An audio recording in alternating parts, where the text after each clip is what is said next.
Well, hello, everybody. Welcome to this year's funding forum for the ESD Grant Funds and the Consolidated Funding Application. We're really excited to have CFA Round 11 this year after taking a year off from the Consolidated Funding Applications. So Dan, thanks for being with us today to talk about the CFA and the ESD funding. I know that there's some changes to how the program is running this year, so we're excited to hear more about that. And as folks have questions, please feel free to pop them into the chat, or at the end, we'll open it up for you. So Dan Kolinski is the Deputy Director of our Central New York Regional ESD office, and he knows many things, and we're excited to have you again. I appreciate all of your support over these last few months. So with that, I'll pass it over to Dan. Thanks, Tracy, and thanks everyone for attending today.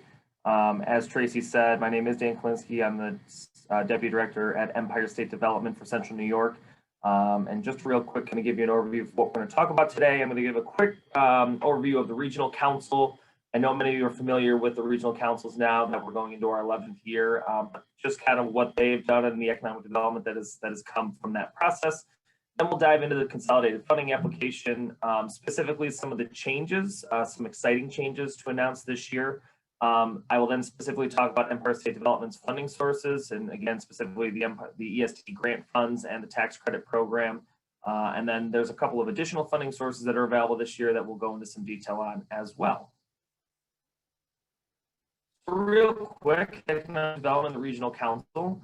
For those of you that are not aware, back in 2011, Governor Cuomo reinstated the regional councils, which created this bottom-up approach to economic development. And what it did is it brought together individuals from different aspects of the region, business, not-for-profit, educational institutions, elected leaders, some of our IDAs, Tracy being a member of the Regional Council currently.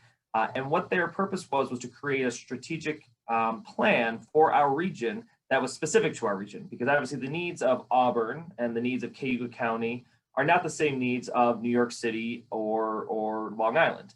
And so as a result, we created a strategic plan that we've been implementing ever since. And I think prior to the pandemic, many of you kind of felt and saw a lot of the effects of that strategic plan. Tourism has been up. A lot of great new projects have been underway throughout the region. And so we're excited to kind of bring the process back to re-engage the Regional Council, to have around 11 of the CFA. Real quick, as you can see, these are our Regional Council members: Deborah Stanley, the president of SUNY Oswego, and Randy Woken, the president of MACNY, the Manufacturers Association, are our co-chairs, and then these are our current members. So please, if you haven't, it's great to engage with your council members, because they really do a lot of great work on top of the good work that they're already doing in their 9-to-5 jobs.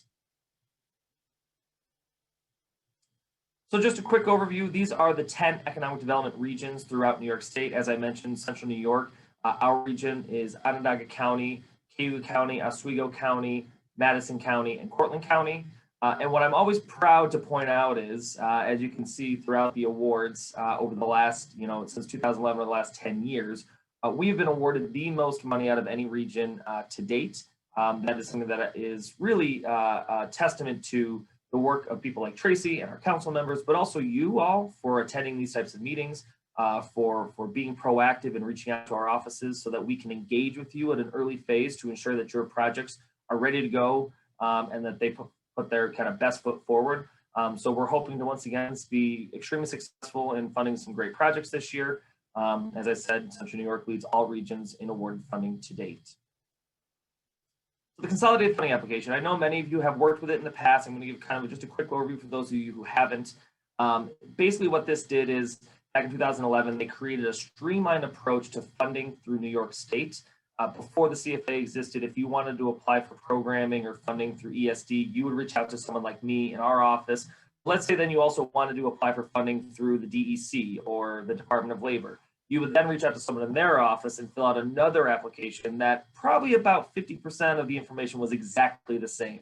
So instead of having this kind of redundant application process, the governor created this CFA, the Consolidated Funding Application. It's a single portal. It allows you to access over $750 million, 30 different programs from 11 different agencies. And what's great is It's kind of a one-time application. So all you gotta do is you go in, you put your information in, you click on what programs that you want to apply for, and then that application is good for all of those different programs. So it really has made it a lot easier to apply for the state funding, and also to help you realize what's out there and what you might not have realized you qualified for in the past.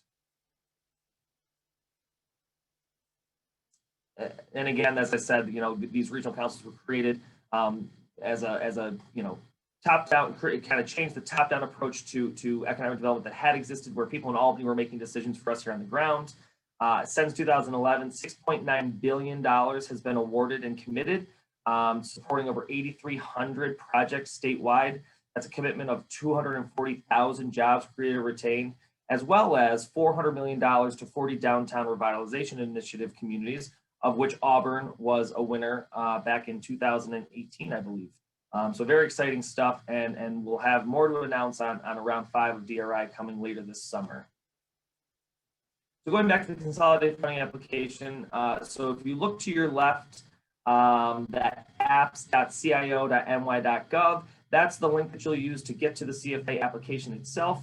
For those of you that have gone before, have applied before, or have used the system before, you can go into login. You can use your login credentials from before. For those of you that are new, you're going to go to the registration tab, which is below that, create an account, and then any subsequent time that you're going to access either your current application or perhaps to apply in the future, you'll be able to log back in using those same credentials.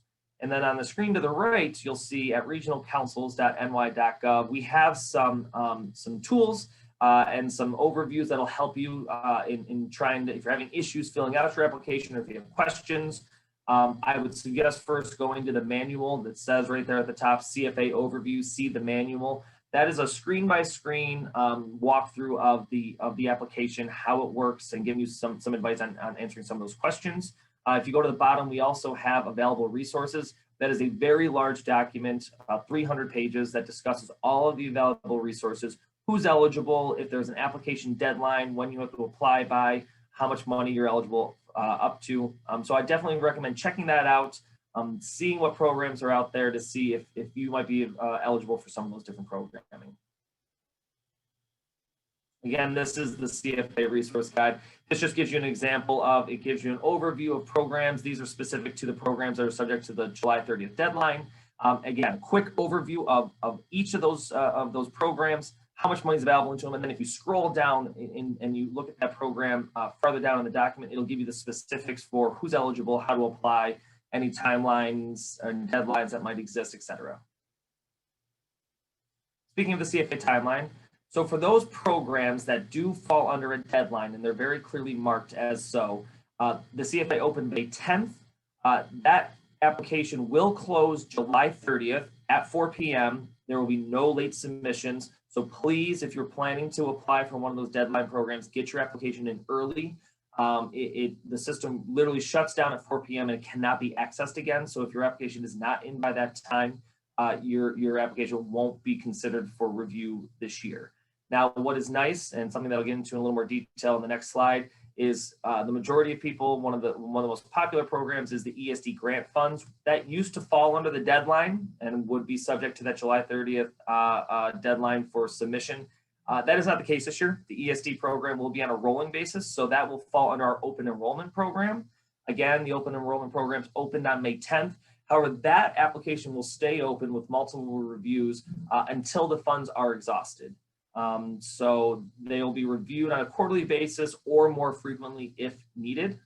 So it's very important that you kind of know what programs you're applying for and ensure that if there is a deadline, that you're meeting that deadline. Those deadline programs, typically the awards will be announced in the late fall, usually November or December time period. So specifically for these open enrollment programs, you can see I've highlighted the ESD grant program. That is new this year. Typically, as I said, the ESD grant program would fall under that deadline programs. It would be subject to the July 30th deadline, and you would find out if you're awarded sometime in the fall. What's nice this year is that it gives us a little more flexibility. We will be doing an open review process. The first review, as you can see on the bottom of the screen, will take place after June 30th. So any application that comes in before July 1st, so June 30th or prior, those will be reviewed in what we're calling the Q2 review. That will take place in July, and we're anticipating the awards for those applications sometime in August or September. And then, as I mentioned on the last slide, regular reviews will follow. If demand is high, we will do them more frequently, or if we're waiting for more applications to come in, they could happen on a quarterly basis. So specifically talking about Empire State Development and a couple of our programs, we have two main programs that people typically apply for in the CFA program, our ESD Grant Funds and our Excelsior Jobs program. I'm going to go into details on each of those, on some of the specifics of what are required of you and some of the small details that need to be thought of before putting in an application. So specifically talking about the ESD Grant Funds. These are eligible applicants. The majority of people on this call, I'm sure, are eligible, but businesses, not-for-profits, bids, local development corporations, public benefit corporations, you can see it's a very long list of those who are eligible. And as I said, the majority of people who are attending these types of seminars are typically eligible. Project costs. So when you're creating your budget for your project, funds may be used for a vast variety of different items, including acquisition of land and buildings, machinery or equipment, demolition and environmental remediation, new construction, renovation, leasehold improvements, acquisition of furniture and fixtures, soft costs up to 25%, and planning and feasibility studies. So again, as you're thinking about your project, as you're trying to put together a budget of what it might look like, think of these types of things when you're putting your budget together. Ineligible costs, retail and residential. We are not allowed to use any of our grant funds towards retail or residential. We have in the past funded mixed use type projects where you might have commercial aspects on the ground floor and then apartments or residential on the second, third, fourth floor. You can include only the commercial aspects of your budget, not the residential aspects if you're doing a mixed use type project. Important information to remember when it comes to the ESD grant funds if you are awarded. Typically awards won't exceed 20% of total project costs, and I would say that more often than not, they're closer to that 10 to 15% range. You'll be asked in your application for your statement of need where you're going to have to justify, why you need state funding for this project to move forward and why you're asking for the amount of grant that you're asking for. Awards, all awards require a 10% equity contribution from the grantee, meaning that you can't debt service the entire project. You need to, in some form, have a 10% equity stake in the project that you're applying for. So ensuring that you have that money lined up and are able to do that before applying is very important. Successful projects need to demonstrate that they have their financials in place before being awarded. Budget should only include costs for this specific project or phase. So a lot of times what we'll see is, a project might come to us and they've got phase 1 of 3, but phase 2 and 3 aren't happening for 3 or 4 years. They should only be including those costs associated with the phase that's happening currently. So if you have any questions about that, feel free to reach out. I'm happy to discuss with you further on what that might look like. This is key too. Projects cannot begin and expenses cannot be incurred prior to the award announcement. And this is where the changes to the ESD grant program and the ability to have that flexibility on a rolling basis of applications is so important, because typically you'd have to plan well in advance so that you'd be thinking in terms of basically January of 2021 for a project to start in January of 2022, because typically the awards wouldn't take place till around December, meaning that you really couldn't start incurring any costs on that project till that date in December when you were awarded.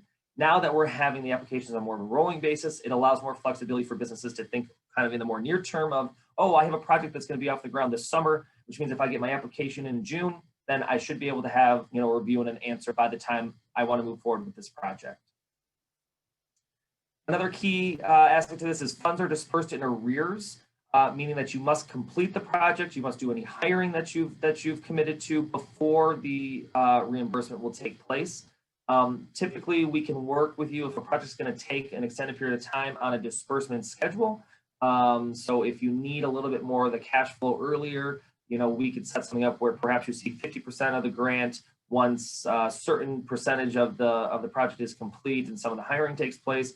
Again, we'll work with you once you've been awarded to set up the terms of that disbursement based on your needs. A public hearing is required if the project involves acquisition, construction, reconstruction, rehabilitation, or alteration of any property. We will take the lead in setting all that up. We take care of reaching out to the right people, making it a notice in the papers.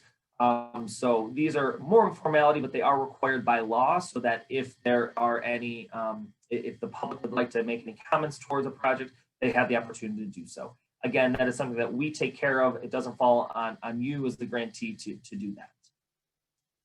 There will be a $250 application fee once you, if you are awarded, when you return your incentive proposal, which we will send to you, which basically outlines the terms of our agreement. Once you return that signed incentive proposal, a $250 application fee will need to be returned with that, along with a 1% commitment fee based on the grant amount that will come before you sign your GDA at the end of the project when you're looking to be reimbursed.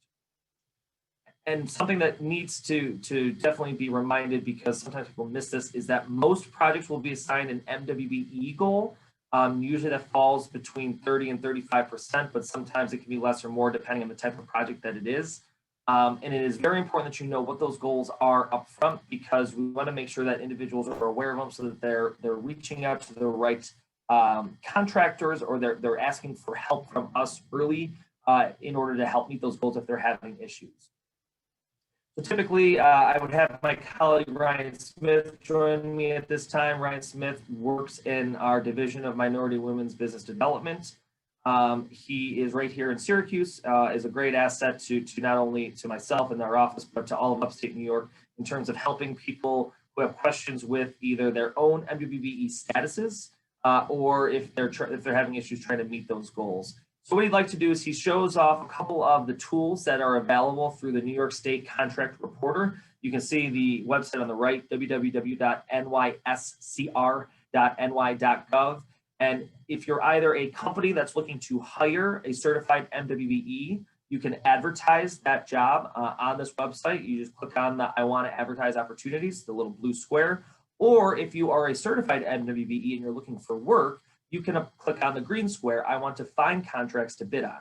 This is a really great tool and really useful if you are trying to meet those goals, or if you're, as I said, a certified MWBE looking to find some more work. Another great tool is the New York State contract system. So that is ny.newnycontracts.com. And if you look at that area where it's circled, it's got the New York State Directory of Certified Firms. This has all of the firms throughout New York State. You can search by your region in order to find someone that might be eligible in your area to meet a certain need. And if you have any questions, or if you need assistance, you can either email the MWBE Business Development Unit using that email there, mwbebusinessdev@esd.ny.gov, or reach out to Ryan directly. There's his email and his direct line. So I think what I'll do is I'll take a quick pause and just see if there are any questions so far with anything that I've mentioned at this point, because I've thrown a lot of information at you.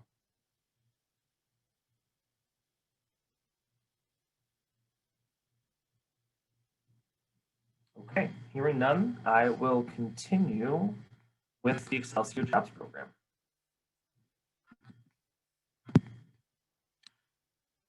So the second type of programming that we have available to us, the Excelsior Jobs Program, this is a tax credit program.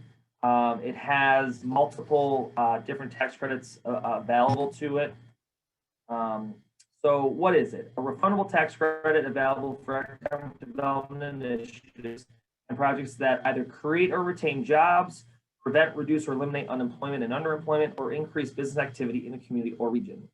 This is a discretionary program, so as you'll see when I start talking about the specific tax credits that are included, it'll always say up to a certain percentage, and that means that you could qualify, even though the maximum might be 6.85%. It might be less based on each project. We look at them individually based on the assets that each project is offering. Target activities and industries. So in order to qualify for this program, you need to fall under one of these targeted industries: manufacturing, agriculture, software development, scientific R&D, distribution centers, back office operations, life sciences companies, entertainment companies, music production, and financial services. So again, ensuring that you fall under one of those specific industries before you apply for the tax credits. Otherwise, you won't be deemed eligible for this program. There's two different types of tracks that will make you eligible for this program. The first one and the most popular one is the job growth track. So if you fall to be eligible for this specific track, you need to be in one of those targeted industries, as I discussed. You also need to be creating net new jobs, and then there's a minimum based on each industry. For example, manufacturing, the minimum is 5. So as long as you meet those thresholds, then you could qualify for the job growth track. You could also qualify for an additional tax credit if you're considered a regionally significant project, RSP. And in this case, you have to both be a targeted industry, creating net new jobs. Again, that minimum is based per industry, and also making a significant capital investment into your project. And if you do, that will unlock a fourth potential tax credit that you could qualify for in this program. The second type track for eligibility is the investment track. Again, you must be a targeted industry that's retaining at least 25 employees, unless you're a manufacturer, and then you need to be retaining at least 5 employees. And you need to be making a significant investment into your business. And what does that mean? It means that for every dollar in award, you need to be spending at least $10 in your investments. So that's, and that includes capital investment plus the wages plus the benefits, again, divided by the Excelsior tax credits. So the 4 different eligible tax credits under the Excelsior Jobs program. The first one, the Excelsior Jobs tax credit, is one of our most popular one, the one that the majority of people qualify for in this program. That's a credit of up to 6.85% of the wages per new job. You can also qualify for the Excelsior Research and Development tax credit. If you are already in the Federal Research and Development tax credit program, then you could receive a credit of 50% of that credit that you're receiving from the federal government, up to 3% of total research expenditures in New York State. The third tax credit that the majority of people can qualify for is the Excelsior Investment Tax Credit. This is valued at up to 2% of qualified investments, things like the costs of materials for renovations or construction, etc. And then this last tax credit, this is the one that if you're deemed a regionally significant project, is the Excelsior Real Property Tax Credit. And this is a tax credit of 50% of property taxes for year 1, decreasing by 5% over a 10-year period. And again, you need to be considered a regionally significant project to qualify for that one. So as I said, each of the target areas have a minimum jobs eligibility requirements. So for example, agriculture projects, minimum of 5, manufacturing, minimum of 5, scientific R&D, 5, back office operations, 25, distribution, 50, and entertainment, 100. You also want to be deemed as that as the regionally significant project, and the minimum jobs associated with being a regionally significant project. So you can see those are a bit higher. For agriculture, you need to be creating a minimum of 10 jobs and an investment of $250,000. For manufacturing, a minimum of 10 jobs and an investment of $1 million, etc. And then again, as we discussed for the investment track, it's being a targeted industry, retaining at least 25 full-time employees or 5 for manufacturing firms, and meeting that minimum benefit cost ratio of 10:1. Similar to our grant program, the effective date, this means that you cannot have done any of the hiring or made any investments that you're planning to do until after you have been awarded. This is true for the net new jobs created. So if you create a job before you've been awarded, that can't be counted towards your net new jobs total and the commitment that you made when you applied for the funding. So ensuring that you're thinking about these projects in advance, ensuring that you're able to get your application in time, so that when you do plan to start the project, you've already been awarded, is very, very key.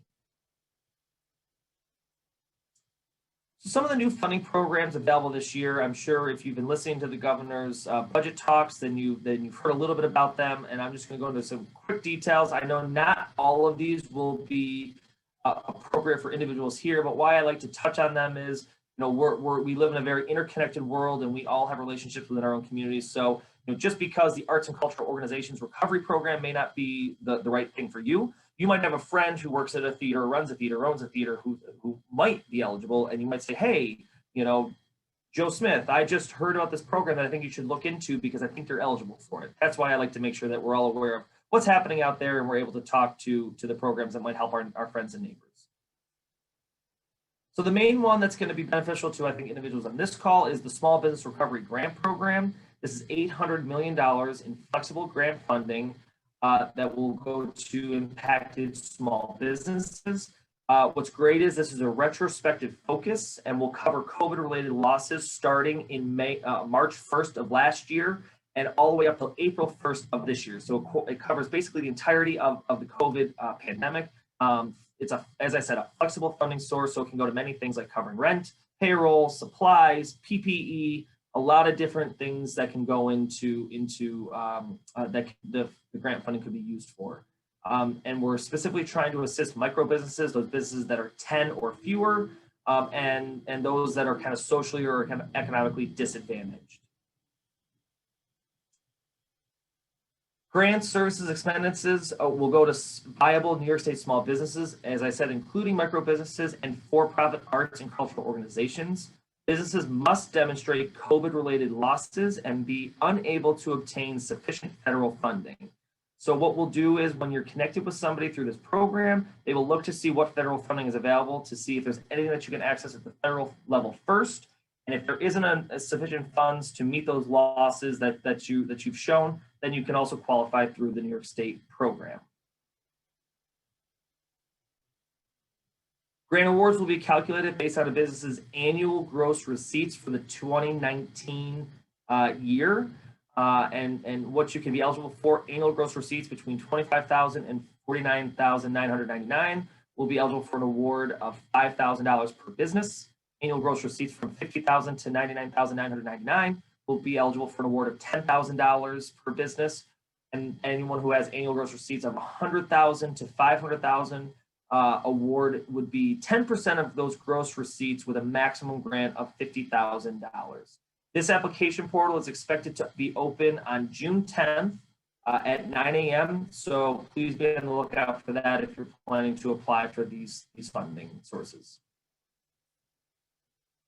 The Arts and Cultural Organizations Recovery Program, this is $148 million to support the arts. And there's two specific programs in this: Empire State Musical and Theatrical Production Tax Credit. There's $8 million in this program. This extends and enhances the musical and theatrical production credit for 4 years in order to support musical and theatrical productions that occur in the state but outside of New York City. The budget extends this credit for 4 years through 2025 and increases it by $4 million to $8 million total.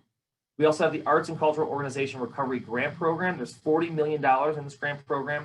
These grants, which will be administered through the New York State Council on the Arts, and will go to eligible arts and cultural nonprofit organizations to assist in the recovery from the COVID-19 pandemic. The Restaurant Resiliency and Return to Work Program, there's $60 million in target assistance to restaurants. The Restaurant Return to Work Tax Credit, $35 million available through this program. You must be a small restaurant either in New York City or an area deemed an orange or red zone for 30 plus consecutive days. There's a $5,000 cap per new worker and $50,000 cap per business. You must just demonstrate year-to-year losses of 40% plus and must hire a minimum of one additional worker, and they must be an in-person business. There's a fast track option to claim the credit before the end of the year if the need is there. We also have the Restaurant Resiliency Grant Program. There's $25 million available through this program. This will go to services, expenses, and costs of program administration. The grants will go to restaurants that offer meals and other food-related items to people within distressed or underrepresented communities. And the funds will cover things like purchase of food, costs related to the preparation, provision, or delivery of the meals, and other such appropriate costs. The Biodefense Commercialization Fund, this is a $40 million fund for infectious disease resiliency programs. These grants will go to innovative companies and startups to help them commercialize solutions to infectious diseases and other public health threats. The goal being that we be kind of on the forefront of when the next pandemic can help, because I think we're all kind of realizing that what happened this past year is, I think, not going to just never happen again. I think it's going to be something that we need to be prepared for in the future. And this funding is set to help businesses do exactly that. New York State is planning to partner with Columbia University and the Mount Sinai Health System in order to provide resources, knowledge, and the rest that these businesses might need to kind of get their products to a point where they can be commercialized. And awarded companies will be supported through their growth with the help of connections to those economic partners and with growth, business growth support. And lastly, childcare tax credits. So these incentives for childcare services to employees. There's two programs. The Excelsior Child Care Credit is up to 5% investment tax credit. It was traditionally 2%, so it's been raised to 5% for Excelsior program participant business investments to provide child care, and up to 6% of ongoing net child care expenditures provided by the company. So if you're planning to perhaps have an on-site child care facility for your employees, then those investments, you can qualify for up to 5% of those investments that go into creating childcare options on site. There's also the employer provided childcare tax credit. This is enhanced by doubling the current credit percentages to 50% of qualified childcare expenditures and 20% of qualified childcare resource and referral expenditures, while increasing the per taxpayer cap from $150,000 to $500,000. So again, we've seen that childcare is one of those barriers that exists to bring people back into the workforce. We're trying to offer some incentives to businesses to either incentivize covering the cost of sending their employees, kids to childcare, or bringing childcare facilities and programming on site.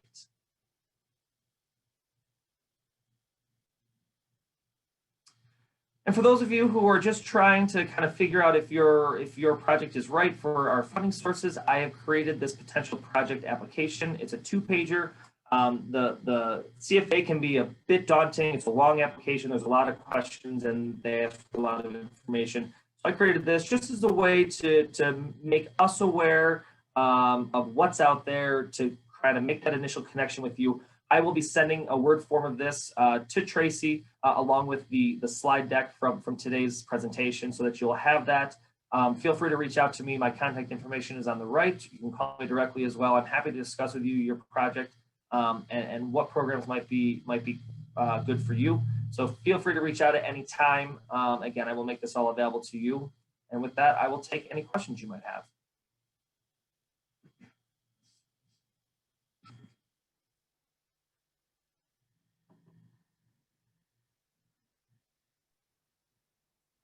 Okay, thanks, Dan. That was a lot. It's a lot of information.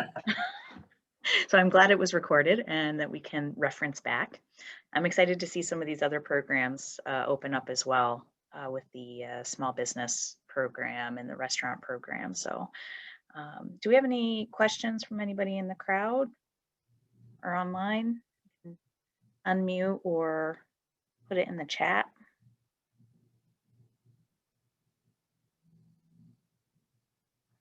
I guess not. I guess you did a great job. I'll just add real quick too, because I know, like I said, it was a lot of information I just threw out there. So, definitely taking time to digest it. You have my contact information, and I'll make all these slides available for you. But I also love to come and see your businesses. I love to meet people in person. I'm very much I'm like everyone else. I am zoomed out. So now with people being vaccinated, I'm fully vaccinated. I really enjoy, especially getting into Cayuga County. I love going to Cayuga County. Stopping at Prison City for a nice lunch. So if you want me to come and meet you, I'm happy to do so, see your business. It helps if I can visualize your own plans of your expansions. So please reach out and make those connections. Or, if you're planning, maybe you're not doing an expansion this year, but you're thinking in 2 years, we're going to be bursting at the seams. Start reaching out now. It's good to kind of have that connection so we can start helping you plan for that potential expansion, and then get you ready for, if it's not going to be in this year's CFA round, let's get you ready for next year's CFA round.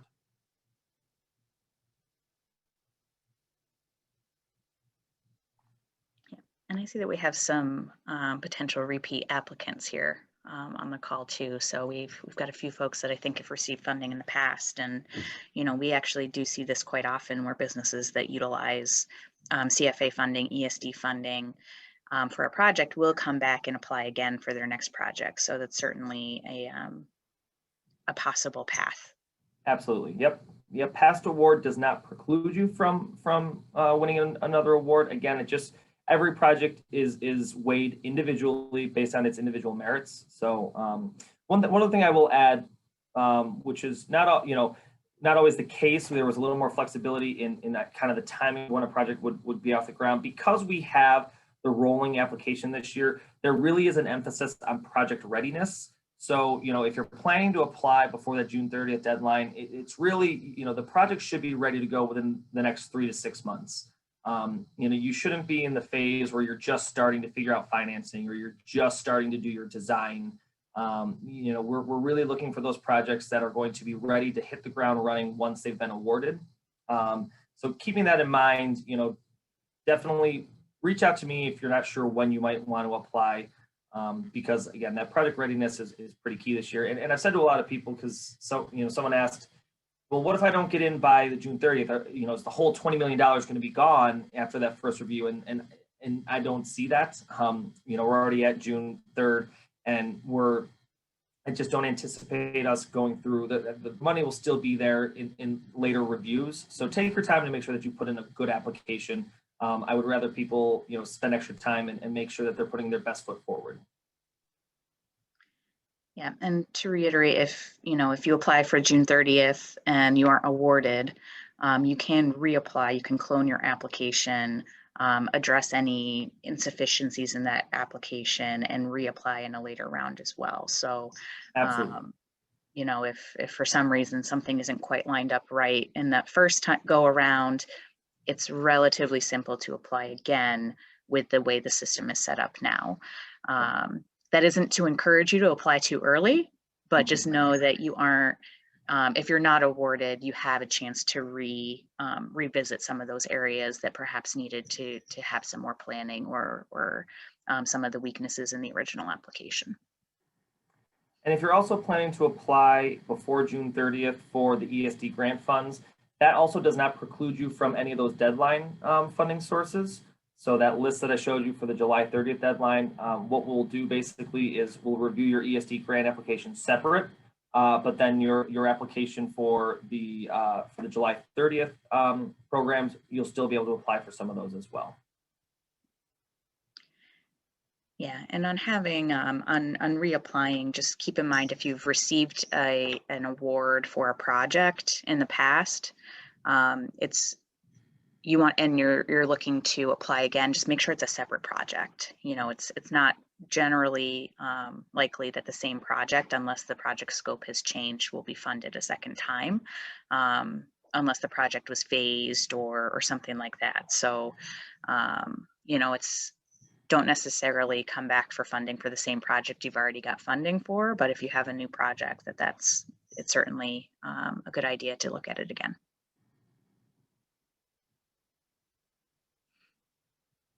Great. Okay, one more shot. Any questions? Okay, well, thank you again, Dan, for being here, and we really appreciate your expertise, and I know that you're very available to our business community, so everybody, please don't hesitate to reach out to our office here at CETA or to Dan. We can connect you with Dan if there are specific questions that we need to address with ESD directly, so please don't hesitate to reach out and utilize the resources here in our community. So thanks for being here again, and I think we will wrap things up. Everybody have a great day, and I hope to be in touch with everybody soon. Thanks, everyone.